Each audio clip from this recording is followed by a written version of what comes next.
Welcome to the Jack, Joseph, and Morton Mandel Center for Studies in Jewish Education at Brandeis University. I'm Jonathan Krasner. I'm a core faculty member at the Mandel Center, and I'm delighted to welcome you to this ongoing series of conversations with scholars of Jewish education. We created this series as a way to share scholarship in the field of Jewish education with a broad audience of educators and Jewish leaders. At the Mandel Center, we're committed to developing and promoting scholarship in Jewish education, especially scholarship on teaching and learning in Jewish education, in order to make a deep and lasting difference on the lives of learners and the vibrancy of the Jewish community. That's our mission. Today's session and our other events help us to serve our mission by getting important ideas out in the world. We encourage you to take a look at the Mandel Center events page to see the rest of our upcoming events. And we're delighted that so many of you are joining us live. And we hope that you'll be able to, we hope to be able to take some questions at the end. So feel free to post those questions using the Q&A button at the bottom of your screen. We're also recording today's session, and we'll make the recording available on our website for those who can't join us today. But the recording is only going to capture the presenters and not the audience, so don't worry about that. Today's session, of course, is taking place at a time when war is raging in the Middle East. Our hearts ache for the families of those who have died and for those who have been kidnapped, and we pray for their speedy return and, of course, for peace. Today, we're fortunate to have with us Laura Yares, who just published a wonderful new book entitled Jewish Sunday Schools, Teaching Religion in 19th-Century America, which was published by NYU Press. Laura is assistant professor of religious studies at Michigan State University, with a joint appointment in the MSU program for Jewish Studies. Laura and our colleague Sharon Avni are also deep at work on a project exploring contemporary Jewish learning in cultural arts settings, which is supported by our center. And we look forward to discussing that initiative in the future. Today, however, we're going to focus on Jewish Sunday schools. We're going to go back in time to the 19th century, to the Sunday schools, or Sabbath schools, or one-day-a-week schools, as they're sometimes called, because these schools have their own discrete history, independent of afternoon Hebrew schools that grew in popularity in the early 20th century, and of course from the Jewish day school movement. And Laura's new book discusses how the pioneers of the Sunday school, most of whom were women, sought to recreate Jewish education as religious education. And she devotes special attention to the gender dynamics that surrounded the founding and development of these schools and the teaching materials and the rituals. So Laura, welcome. Thank you. Thank you so much, Jonathan. It's such a pleasure to be here. Yeah, it's always a treat to spend time with you. So let's start with the backstory to your book. As I mentioned earlier, the title is Jewish Sunday Schools, Teaching Religion in 19th Century America.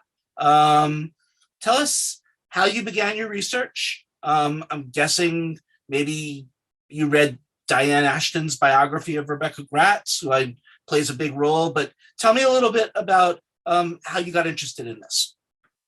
That's a great question. Thank you. So the period covered by this book, which begins in 1838 and goes into the first years of the 20th century, is something of a silent period in the history of American Jewish education. It's not a period that historians have spent a lot of time thinking about, or I would venture actually have taken very seriously. When I started this project, I started by, of course, looking through different histories of American Jewish education. And this period, if it got mentioned at all, was typically treated with like a sentence or two, saying that, you know, this was a period in which nothing really important happens, nothing influential happens. In general, this is a failed period in the history of Jewish education. It's a period of failure. Of course, the period begins in 1838 with the founding of the first American Jewish Sunday School in Philadelphia by Rebecca Gratz, and that is something which Diane Ashton, the late great historian Diane Ashton, treated so beautifully in her biography of Rebecca Gratz. And then the history of American Jewish education, you know, in terms of our written literature, Jonathan, really doesn't pick up until your book on the Benderley Boys, which begins in the first decades of the 20th century. So from a historiographical point of view, my first question was, well, what happened in the middle, right? Was this, we're talking about 2 generations worth of work, worth of students who attended supplemental Jewish schools. Is it really true that there was nothing of value, that nothing interesting happened, and we can simply write off this period in the history of American Jewish education as a time when Sunday schools really taught nothing other than saccharine spirituality? Well, I began the research for this book in the Library of Congress because I was living in Washington, D.C. at the time. And one of the first collections of materials that started coming up for me as I was searching in the Library of Congress archival materials were catechisms. And I have to preface this by saying that, most people, when they think of catechisms, don't think of these as Jewish texts, right? You think of Catholicism, You right? think of Catholicism, of course, you still find catechetical teaching in Catholic schools, but sometimes people will say, when I talk to people about this, they'll say, "Oh no, I think you're wrong there." Actually, no. During the 19th century, American Jews wrote catechisms in extraordinarily large numbers, and they were really a technology. Right. And by technology, I mean that they were a particular way of packaging, framing, and synthesizing material and selling it on a consumer market. Catechisms were short question answer compendices of Jewish knowledge, and they were written so as to give Jewish children studying in Sunday schools a sort of comprehensive primer of Jewish knowledge. Now, these catechisms were, there were a couple written by women, but largely they were written by men. And they really focused on, again, the idea that children needed to be drilled full of knowledge, right? The idea that children were these empty vessels, and the purpose of their Sunday school education was really to cram them full of knowledge that they could later use as adults. Now, as I started reading through these catechisms, it struck me that there was more going on here than the dismissal of these Sunday schools as just simply transmitters of saccharine spirituality, because many of these catechisms leaned very heavily not only on traditional Jewish knowledge, teaching Hebrew, aspects of the Jewish calendar, in some cases aspects of the Siddur, of the Jewish prayer book, but also engaging modern philosophy. One of the first questions that was asked in so many of these catechisms was the question, what is religion? And to me, that was a very interesting question.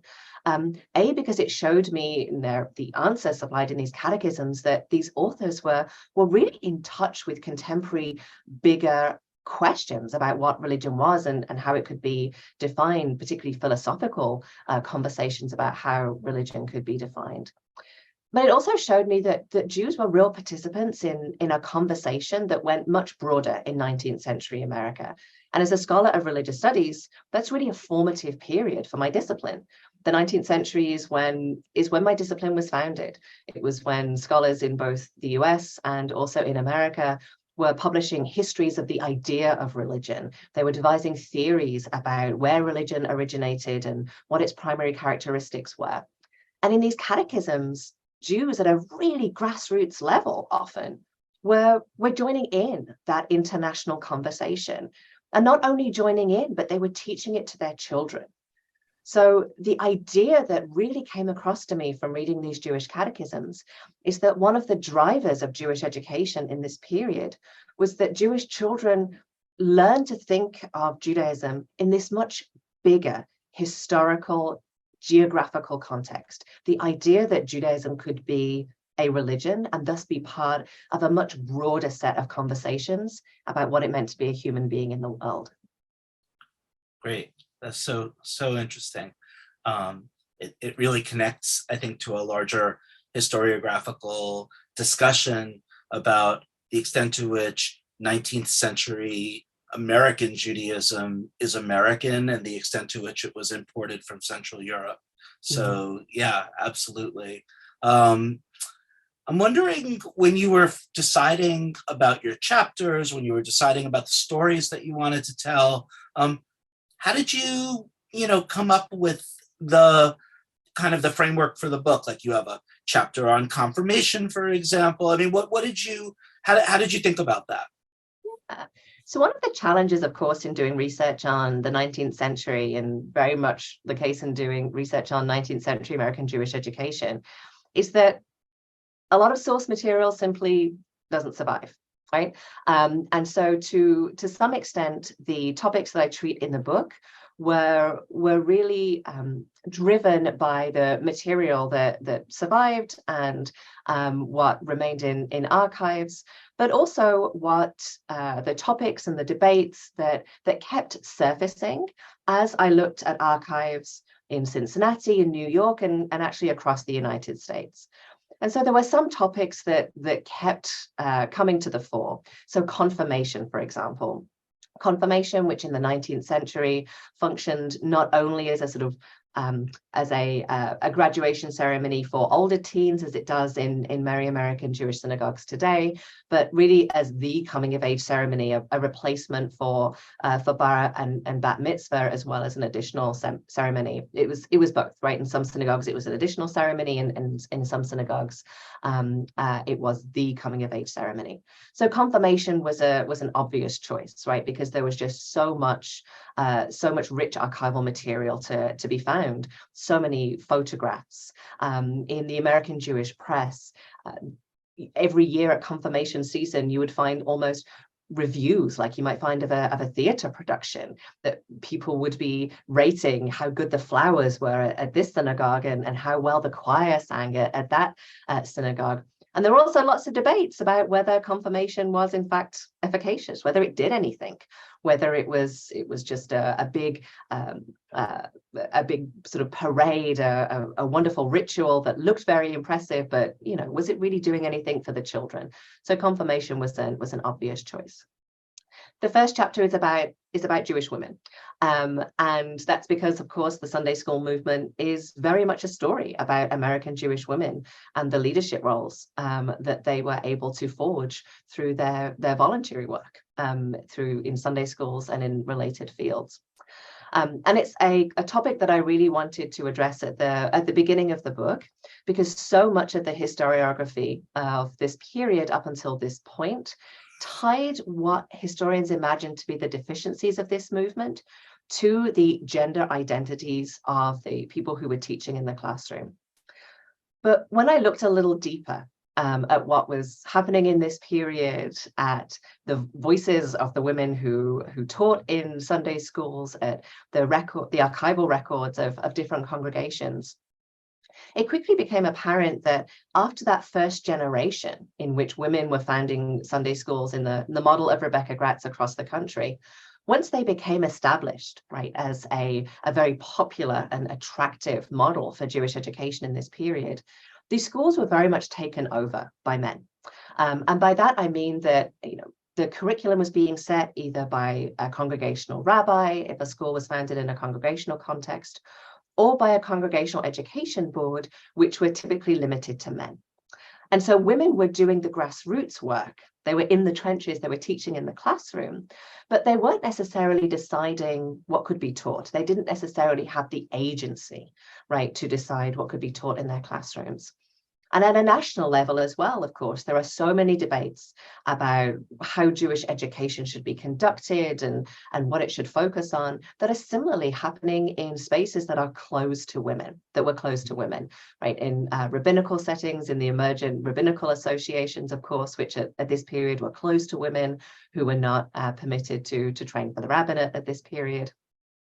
And so there was much more complex gender dynamics than I felt were really encapsulated in these sort of one-line dismissals of these schools as vessels of saccharine spirituality, led and organized by women. And so right at the beginning of the book, I really wanted to address that. And I think in many ways, the book is not only a historical work that looks at what happened in these schools, what was taught, what were the experiences for the teachers and students, and what drove them to change over the years. It's also, I hope, a book that raises questions about how we tell the story of American Jewish education. What are the prisms, the ideological prisms that shape how we describe success or lack thereof, and how we describe who is making the decisions, right, that ultimately come to bear on what is happening in the classroom. Yeah, I'd really love to drill down a little bit on this, I think, really interesting point, and I don't know if you would call it, I think probably a tension between, on the one hand, women being on the front lines of this educational innovation, but on the other hand, as you said, it gets co-opted by men ultimately. So I'm wondering to what extent you think that these Sunday schools are simply reifying, what historians call the cult of true womanhood, basically that women should be pious and submissive and domestic, engaged in child rearing. On the one hand, it would seem that these women were cultural rebels going out there, but on the other hand, philanthropy, volunteer work, all of that was the kind of noblesse oblige stuff that women would typically do. So how do you see it? Do you see these women as going against the grain, or do you see the Sunday school as really part of a larger cultural kind of story of the 19th century? So that's why I think it's important to look at the whole story of the whole 19th century. So looking at Rebecca Gratz, for example, we have a wonderful biography by Diane Ashton, Zichrona Livracha, and in the case of Rebecca Gratz, the sort of noblesse oblige of the cult of true womanhood, right, is clearly a huge motivating factor in her voluntarism, in the way that she thinks about the cause of Jewish education, and that's certainly a really important part of the story, particularly in the early period. And in the American Jewish press, when people write about Sunday schools that have been founded in different communities, typically by affluent women who had the time and the resources to spend on charitable work, they talk very much in this vein, in this spirit of these women's piety and benevolence, and how it is sort of leading the sort of spirit of Judaism in the young, and that's a really important part of the story. But there's more to say. There's more of a story than just that. And one of the threads that I pick up on in the book is that many of the women who taught in Sunday schools were also working as public school teachers. They had gone to normal schools, right, which were teacher training colleges, and we're talking the sort of mid to late 19th century.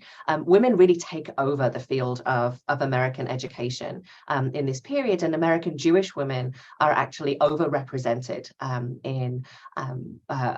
amongst this population. So these American Jewish women are training in normal schools. They're getting what was, for the day, real pedagogical education, and they're developing real pedagogical skills. And then they are working in their local congregational Sunday schools at the weekends, whilst working in public school classrooms during the week, or even in some cases serving at administrative levels, serving as assistant superintendents or superintendents of their local districts, or as principals. That was certainly the case in the case of a few leaders in this field. Now, sometimes, these women, this was something that they did before marriage, and then, once they had families of their own, they might have left this professional period of their life behind, or maybe picked it up once they were empty nesters. But there were also many women who remained professional educators, and this was a sort of maternal project of a different kind. And one of the things that keeps being referred to, that I kept noticing coming up in the archival records, when in particularly synagogue congregational minutes, was the idea that, okay, these women, they might not have known as much as, say, the rabbi of the congregation, but they knew how to run a classroom. They knew how to make this experience engaging.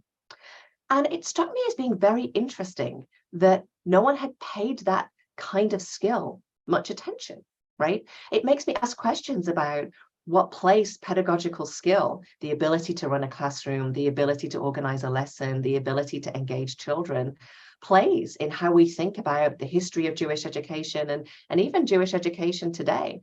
Because these women were bringing real skill into this work. And I think that's a story that I also try to tell in the book, which is as much of a function of American Jewish womanhood in this period, given the fact that so many women were involved in public education. That is just as much of a function of American Jewish womanhood as the sort of ideals of, the cult of true womanhood, which of course flourishes in the earlier part of the 19th century. Yeah, that makes sense. So I don't have to tell you, Sunday schools don't get a lot of love in many Jewish circles. Even within the realm of part-time schooling, Sunday schools are the ugly stepchild as opposed to the 2 or 3 day a week school. You know the rap. Not enough time, poorly trained or untrained staff, kids you don't seem to know anything more when they graduate than when they started. Samson Benderly, who I study, often seen as sort of the father of the Hebrew school, called Sunday schools Shonda schools, right? Something tells me that you would beg to differ. I know that your book's not a defense of Sunday schools, let alone an evaluation of their efficacy, but I'm sure that there are folks out there who are curious about what you would say about what's missing from the critique of Sunday schools. What has your research told you about how we should think about Sunday schools? Yes, all of that is certainly true. Of course, beauty is in the eye of the beholder. And inevitably, when I talk about supplemental Jewish education, particularly when I give public talks in person, for every one person who said, I hate my Sunday school, I really wanted to go to soccer practice, you'll have another who will say, actually, that was a really important connection point for me. And I remember with real fondness my teachers, my classmates, this one experience that I had. And there's so much more to the experience, right, than can be grasped by what we might call outcome measurables. I might make an analogy with public schools, right? There is so much about public schools that gets decried in certain corners of American public opinion if we only look at, for example, test scores or graduation rates. But anybody who's worked in a public school will tell you that there's so much more than that. There's so much more happening at the level of the classroom, at the level of peer-to-peer relationships, at the level of relationships that teachers have with their colleagues and students as well, that really textures this story. And so that is what I wanted to do in this book. I wanted to texture the story. I wanted to say that there are other ways of thinking about quote unquote success in American Jewish education than just the outcome measures, right? When we look in a little bit more granular detail at what's happening in the classroom, how does the picture change? And more importantly, I think if the story of 19th century Sunday schools has often been asked in terms of what did they think they were doing? I really wanted to ask, well, what did they think that they were doing, right? And to try and understand the change that they were trying to make. And as I read it, one of the things that the teachers and administrators and the producers of consumer culture in this period were trying to do was to participate in a question that really defines the Jewish experience in modernity in many ways. And that is, what does it mean to think about Judaism as a religion? We spend a lot of time teaching, right, Jewish responses to that question at the level of philosophy, right? If you've ever taught if you've ever taught a Jewish history class, you might have looked at, or Jewish philosophy class, you might look at how Moses Mendelssohn answers that question, for example, or how it shows up in the various primary sources of the Haskalah. Well, Jewish Sunday schools are doing this work on the ground. Right, it moves the focus of that question away from rabbis, away from philosophers, away from men, and encourages us to think about how these questions were playing out in the most grassroots of contexts, at the level of what do you teach your children on a Sunday morning? Yeah, absolutely. And there's the last chapter of your book, From Theology to Religion, and I think that's really, really indicative of what you're trying to get across here. I want to tell people, don't think that because this is a book about the 19th century that it isn't relevant to what's going on today. And in fact, we always ask people when they come on this podcast, what's the relevance? Why does this matter? I want to ask that question and think about two areas one that we touched on, one that we haven't really touched on yet. You talked about catechisms as a technology. And I'm wondering, on the one hand, we're also going through a great period of technological change, the age of Zoom and TikTok. What does the 19th century experience tell us about technology in the classroom? How does it inform, how should it inform how we think about that? And then the other issue is class, and access, and what should we be thinking about when we think about socioeconomic issues today, and what can we learn from the experience of Rebecca Gratz and all the other folks who were behind the Sunday school movement? Yeah, thank you so much for those two questions.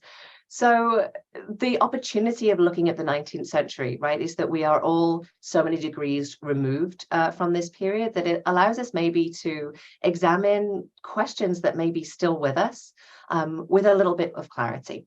So, of course, it is easy to dismiss rote learning of catechisms as something antiquated, right? How could you possibly teach children to memorize these formulaic and stale question answer formulae and expect that therefore they know, right, what it means to be a Jewish person in the world?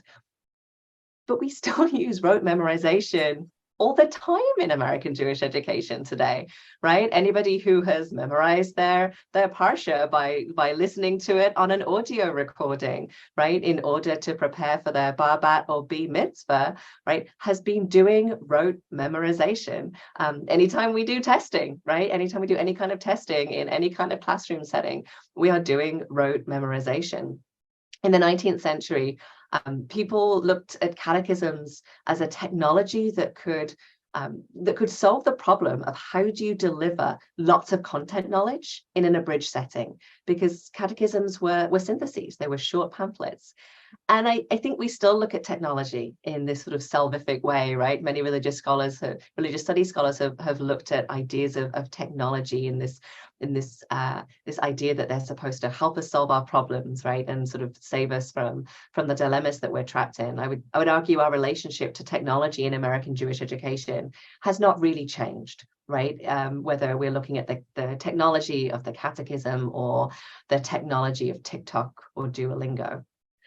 The question of class is a really important question to me, because I think that the problem that Rebecca Gratz and others who founded Sunday schools were trying to solve was the problem of how do you make Jewish education accessible for a generation of newly arrived immigrants who had very few social or financial resources to be part of a broader institutional American Jewish life, to send their children to schools or to join congregations. I think that problem is still with us and is only going to become more a part of our American Jewish life in coming decades. As a millennial parent of Jewish children, this question of financial pressure is one I feel very, very personally. And I think as our American Jewish community is changing and diversifying, it's changing not only in terms of our racial and ethnic demographics, but it's changing in socio-economic diversity as well. And I think if a prevailing idea in Jewish education over the last few decades has been, invest to make it high quality and to make it attractive, and then people will come, is not necessarily a philosophy that may prevail if we have to turn to thinking more and more about what it means to make Jewish education accessible to folks who don't have the same financial means as Jewish parents may have had a decade or two ago. Yeah, I mean, exclamation point. And as you point out, those kids who went to Sunday school in Philadelphia, they wouldn't have had anywhere else to go if Rebecca Gratz hadn't opened that school. And that story is told, is sort of multiplied, for all the cities, especially the cities where immigrants were coming in at the time. Wow, the time is totally whizzed by, as it always does in these cases with this series. I want to thank everyone for joining us. I especially want to thank you, Laura, for spending this time with us and for just giving us a taste of your new book. I hope everyone's going to go out and get it. I encourage everyone to check out the Mandel Center events page to see videos of our prior events, to head over to our podcast page to subscribe to our podcast feed. And just want to thank everyone for coming and wish everybody well. Take care now. Thank you, Jonathan.